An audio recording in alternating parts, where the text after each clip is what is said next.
Hi, viewers. This is Joanna Dos Santos here with my beautiful colleague Brian Nandy. Yet again, another recording. However, this time we are here to talk about what is your excuse? And why do we make up excuses or why we come up with excuses when it comes to so many different situations and scenarios? How come we cannot accomplish certain tasks and we always have to come up with an excuse? So I think it's a great topic for today. I think it is something that I think we can say I've done it at some point. I think we've all kind of done it at some point. But when it comes to coming up with excuses, it's the part of us that is always doing it, that we always come up with excuses. And how come we don't move forward from those excuses? So I'm going to put it into Brian a little bit more because most of the time I have a tendency to speak a lot in the beginning. So I'll give this to Brian to you. Please correct me if I'm wrong, if I had introduced this topic, since I know this is something that you wanted to kind of bring this up today. Yeah, I was thinking about what's your excuse and how we can very frequently do it and be so unconscious about the underlying defense or anxiety or what is coming up, right? What fear are we trying to protect, but now it doesn't serve us anymore. I know that for me, right, like to protect myself or to not make a mistake, because I fear of making mistakes, right? Or fear of failure, I can find myself over analyzing.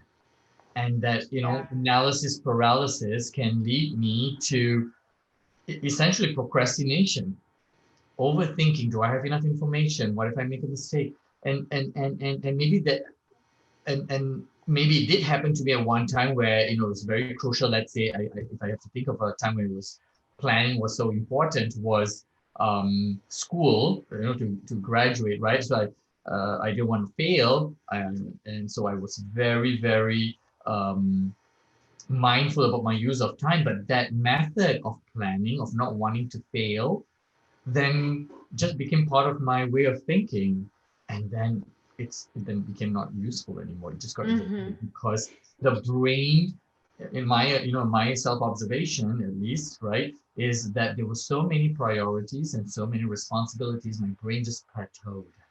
It fell into a plateau. It couldn't tell the difference between the priorities within the responsibilities, Mm-hmm. Do and you that think got. that, Mhm. sorry, do you think this happens because we do too much then? Like when we Yeah, find ourselves doing too much? yeah. Um, okay.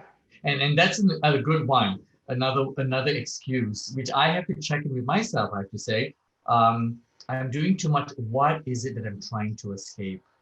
What is it that I'm trying to avoid? Is there I love something that question. Yes. right? Yes. When I suddenly have a new idea, and that seems more interesting than the thing that I have on my list, and it compels me with a force that it seems like the most important and reviving task to do, right? And I think that's a good question to ask ourselves. I think we're able to ask ourselves that question because we are therapists. Mhm. But what about those that are not in that situation? And how can they ask themselves that question? Okay, am I doing too much because am I possibly avoiding something? I mean, it's great to know it, right? And so I think like when you brought that out, it sure makes sense. Like, what is it that I'm avoiding? And I think both you and I we're doers, so we like to do and we like to and we're so now I think we like to create and we like to do more and we like to explore that. But I don't think we can say or agree that we don't finish. I think we still try to do our best to finish whatever it is that we do not complete. I mean, for our recordings, this is something for viewers, is me and Brian, we develop a structure. So we do these recordings on a weekly basis at the same time. I may not post it at the same time because I'm not an editor, so I have to play with all these creative things. But that's fine. I still enjoy it. But for me and Brian, we both do it at the same time of the week. It has not, I don't think there has been a day where it changed. I mean, in the beginning, I think we went through a process of trying to figure out what slot works for us. And then finally we developed this one. So But we never once gave up again, on the week. We still did it from week to week. We have not had yes, a lapse. yes. Right. We just changed, like, I think the day, Yeah, right? from Tuesday to Monday. Right. So I think what we're doing is this is something that works for us, and we have to do this so that way we don't find an excuse not to do it. It's just forces us to do it, and we enjoy it. I still So enjoy we doing both this. agree. So we the need for completion is a very strong component to our personality type. The Zeigarnik effect, right? We need, otherwise it feels like something's hanging, and Yes, when that I don't complete, I don't feel good. don't feel So good. So now the opposite for what's your excuse? What happens when we do not complete and we're always around the same circle of not completing, coming up with excuses, and how come we are not doing it? What is it that we are, whether it is avoiding Mhm. or what is it that we want in return? Yeah, and you know what it is? I think often we're in that in that multiplicity of responsibilities and priorities. So much energy and thought is given to planning. Which should I do first? The list can go on and on and on, instead of like that sense of which is another J thing, right? Urgency. Let me just do this. Let me get it done. It's out of my way, and what a relief it is on my head, in my the list in my head. So And I'm think, overthinking. Yeah. yeah, and I'm thinking because I think we can both say, I think we've been there in some points, maybe not to that excess, right? But I'm thinking of some of my clients, right? And how often, especially in those situations where the excuse, not excuse, but I guess it just sounds like an excuse, is the procrastination, is the part of I'm doing too much and I just don't know where to begin. I have made all the plans, all the lists. I have notebooks of ideas and still nothing is happening, right? So it's almost like failure to succeed. Failure to Um, launch. Exactly. right, failure to succeed, to finally make a decision, because Yeah. in most cases, what I hear is the decision to make the wrong one. Yeah. So I have an excuse, at least, I mean, there's more in it, but I have an excuse. With that excuse, I'm able to tell you through that excuse, because I'm telling you, you're able to give me validation, whatever feeling it is that I'm looking for.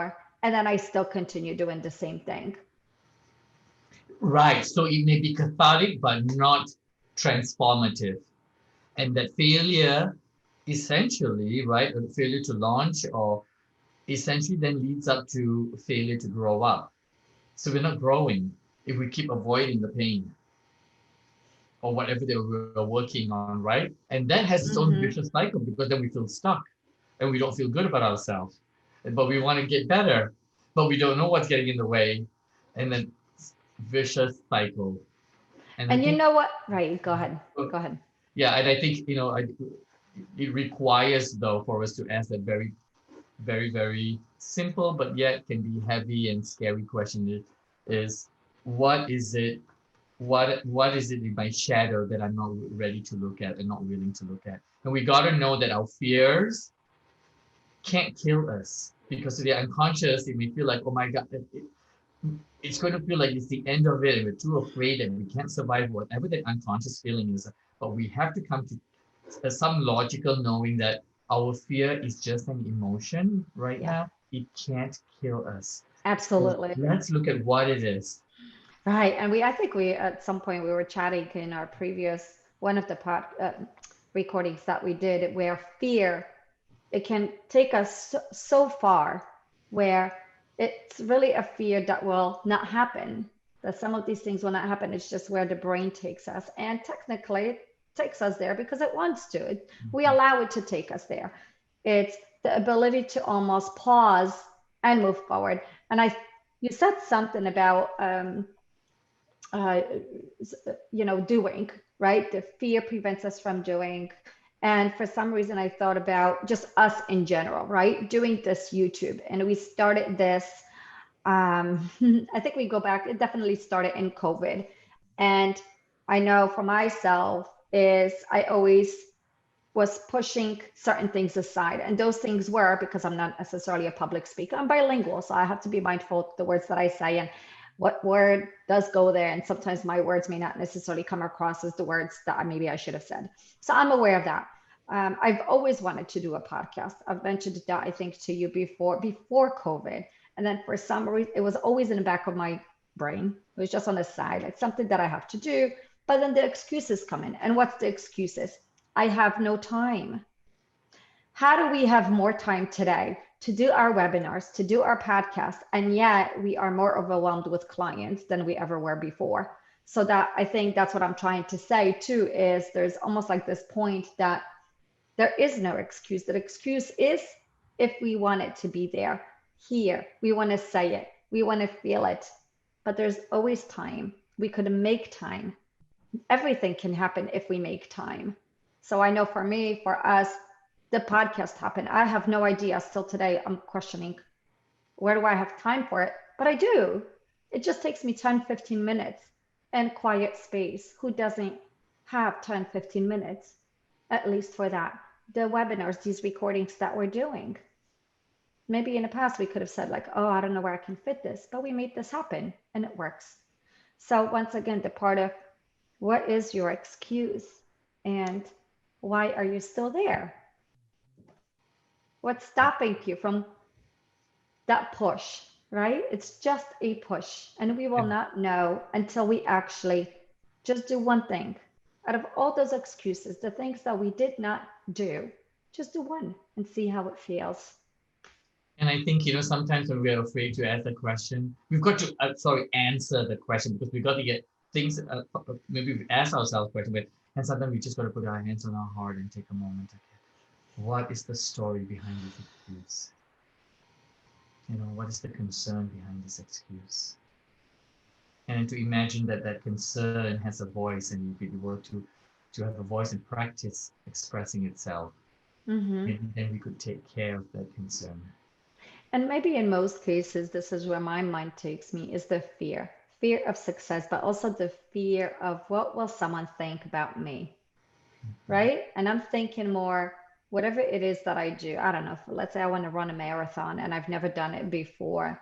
And the inner thoughts is you have to be the best in it or good enough, right? That you can finish the line. But at the end of the day, it's the fact that you actually can do one.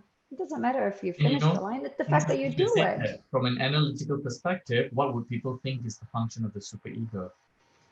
Yes, yes. Critical voice. Yes, which is learned from the outside, right? We strive for validations, reassurance, positive feedback, and we do everything to avoid. And the avoid is the function of the id. That let me take you and save you. Let me take you away from this scariness. Yes. Let's go party. Let's go find something else and play video games or whatever game on our app. Yes. So let us not, let's be more mindful, I guess, about the use of our time. So what would you say to yourself, Brian, when you find yourself coming up with an excuse, whatever that excuse may be, and not doing? What would you tell yourself to then push forward?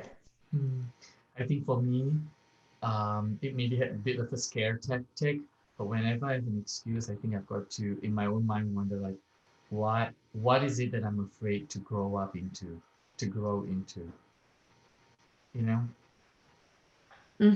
Not living. That this excuse is getting in the way of living a full life.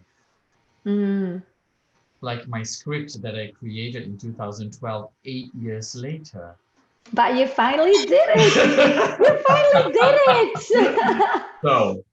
Yes. And, it was in the excuse of busyness. And there's truth to that, but, right? Sometimes with COVID, we find ourselves having time, not having time, but needing to do something to manage these anxieties and frustrations, and maybe to stop giving ourselves excuses. And I can say that I'm really grateful for COVID, because it really, really, at least I find myself really being mindful about the use of my structure. That the time that I gained from getting ready to go to work, the dress up time, the travel time, right? If anything, I've gained 14 hours in a week from driving. And this is so common. I hear a lot of my clients saying there's two parts to it. One, I don't have to wake up as early and get on the road or get dressed. The other part is so they could do something with that time. And then the other part is the ability to sleep in once in a while. So either using that time to take care of themselves, right? The part of exercise or whatever Right. it might be, yoga, guitar lessons. I'm going to use one of your examples, right? Is or the part of I'm going to rest because I work 12 hours, shift, whatever it may be, that I am allowed to rest instead of using the an hour or half an hour being on a road. And I have to say this, that I feel like something that I hear not often, but it's something that I say to myself as well. And I've been saying it for years. I had a client or maybe a colleague, because we speak to so many people, sometimes we don't know who said it, is they said, you only have one life to live, just one. How is it that you're going to use it so that way you can better yourself, to make good things out of it, to feel good about it, and to be successful? I think that kind of answers it all, right? The part of just let's maybe stop making excuses for certain things. And excuses will always be there for small little things, but stop making excuses and just put everything aside, sit down, give yourself 10, 15 minutes and start. And just start. And if it doesn't feel good, fine, stop. But at least give yourself a time frame that you're able to start, and where is it going to lead you. And from a neuro-linguistic perspective, is to use the word ready. I am ready. I am ready. So the brain starts to, from hormonal level, from an instructional place, the body starts to respond to the message that we're giving to ourselves. I'm ready to do this. I'm ready to do this. I'm ready to wake up. Just to repeat that. And the next thing you know, your body's up and forward. And I have to share this. So my 6.5-year-old, right? So what Isabel says to me 2 days ago, Friday or Saturday, because she does gymnastics, she says to me, Mommy, I'm going to teach you gymnastics and you're going to have to follow my routine. So now my 40-year-old self versus my 6.5-year-old, right? Is she knows how to do all these cartwheels and the back bends and whatever you call them. So now here I am in my own body. I have not done gymnastics in a very long time, 20 years, 20 plus years. So now she tells me what I need to do, how I need to stretch. And talking about structure, the part of not coming up with an excuse, oh, I'm sorry, but I can't do this, or I have dinner to cook. I'm just going to give her those 10, 15 minutes because she wants to teach me. And she actually wants to give this everyday structure. I don't know, viewers, I don't know if we could do this every day, but she wants to do this every day. And I will do my best, even if it's 15 minutes or 5 minutes of stretching or kind of, broken cartwheels, that I will give that to her because this is something that she wants, right? And the part of not coming up with excuses, because what am I going to do if I keep on teaching her excuses? So that's another part of it too, right? So I know I just shared this, but it was a great way to be mindful. I don't have to excuse this. It gives me the ability to spend time with her and maybe, to gain some exercise because we are lacking a little bit of the exercise of what we're doing. So I'm putting one and two together, and why not? Why not? Yeah, exactly. Thank you so much, Joanna, for this conversation today. Thank you, Brian. And once again, for our viewers, what is your excuse? There should not be any excuses. It is the part of us that just needs to sit down and at least just do one of those tasks that you have on a list. Thanks. Brian? Yes. Thank you so much. I always enjoy these recordings. Once again, viewers, this is us. This is the real us, besides the pre-recorded stuff where we are silly, and we are, and maybe one day we'll share it. Is please subscribe to our channel, comment, share, bring us some ideas. We love them on a daily basis. Thank you so much, and we will see you next week. Big hugs. Big hugs.